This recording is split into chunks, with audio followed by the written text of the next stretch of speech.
Hi, I'm Jason Gorber for ThatShelf.com, and we're here to talk about Ammonite, the new film by Francis Lee, which played the Toronto International Film Festival in 2020. Ostensibly, this is a story of two characters, one played by Kate Winslet and one played by Saoirse Ronan. Kate Winslet plays it's based on a true story. She plays ostensibly a paleontologist, a fossil hunter, who goes on the beaches in her seaside town, this town called Lyme in, I guess it's in the south shore of England. And it's as bleak as hell, windswept, gray, miserable looking beach town full of tourists that come and just look for tiny little trinkets, little bits of fossil that she finds along the on limestone cliffs. She as a child found an ichthyosaur, and that was sold in her childhood to help pay for subsequent years. So she sort of gave up her initial glory and has been trying to seek it out ever since. We see her in her full sort of skirt, but underneath that she has very practical pants. So she lifts up her skirt, she has pants underneath.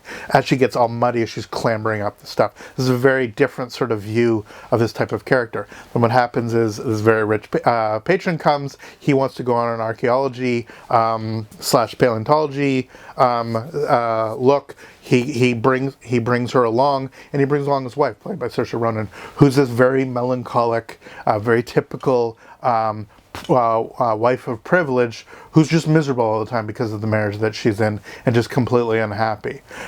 Somewhat inevitably in this type of film, the two of them find a connection. The cold and distant fossil hunter and the melancholic rich wife who's looking for some excitement in there. The two of them find a sort of a connection and a chemistry, fall in love, or at least fall in passion, and then things tend to get even more complicated from there. I think there's a lot of ingredients here to actually make the film work really well. First of all, in some ways it's a very straightforward story.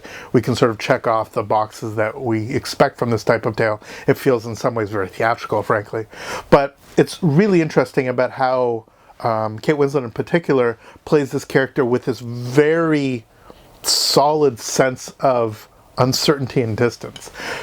It's her true passion, which isn't really exhibited, is what she does with her work. And the interference with that, the sort of this spark of the outsider coming in, unsettling her, isn't really what she's necessarily looking for or hoping for, simply because it's one more thing that she can't control. It's one more thing that's sort of outside of exactly what it is that she's examining.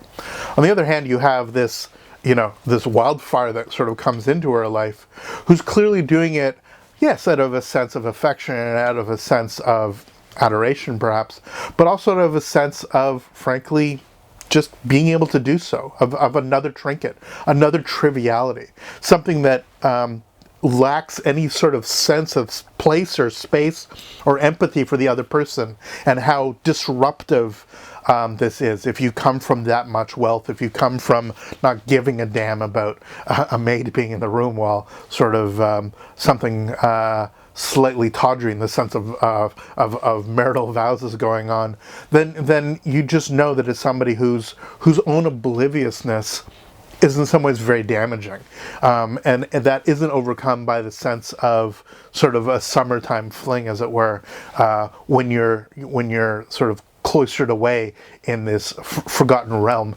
Once things actually take place in London, we can see how things sort of cascade pretty negatively. Now, that being said, the film doesn't quite know what it wants to do with all this. It presents it out, and at its best, we have that sense of the fossil being uncovered, the sort of getting underneath the layers of both connection and the way that the characters interact. But in other ways, it just feels like we're just being taken along for this ride, and there isn't enough to actually keep us interested all the time as to what's going on. Even at its most sort of salacious, it feels weird.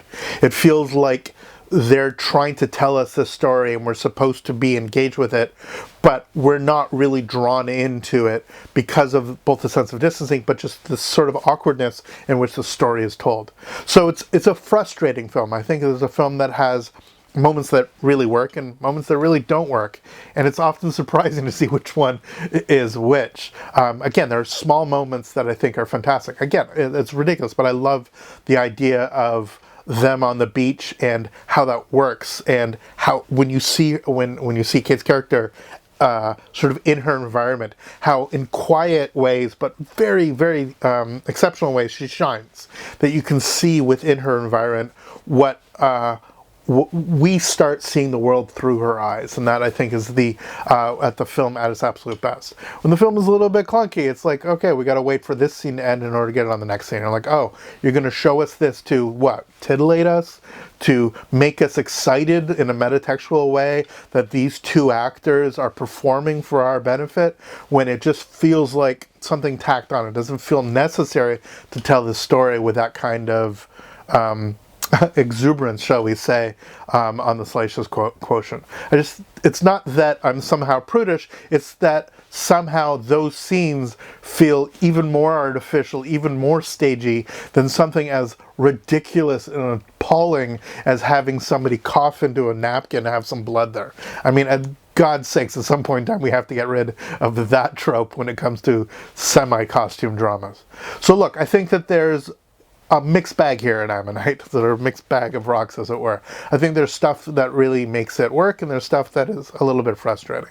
I think inevitably people are going to compare it to something like Portrait of a Lady on Fire, which, again, is kind of hilarious. It's not like there can't be two films that are slightly period dramas involving women falling in love with each other. It's what made Portrait of a Lady on Fire, if I may sort of make the connection, what made it work so goddamn well is that it did something interesting with these characters. It really made you feel for their feelings. It showed in different ways and different perspectives about how each saw each other, and how in some ways that made everything both better and worse. I think in this film, so much of it is both made overt and unexamined simultaneously, and that's what's a little bit frustrating. So if there's one thing to draw between these two films, I think that that's fair to say.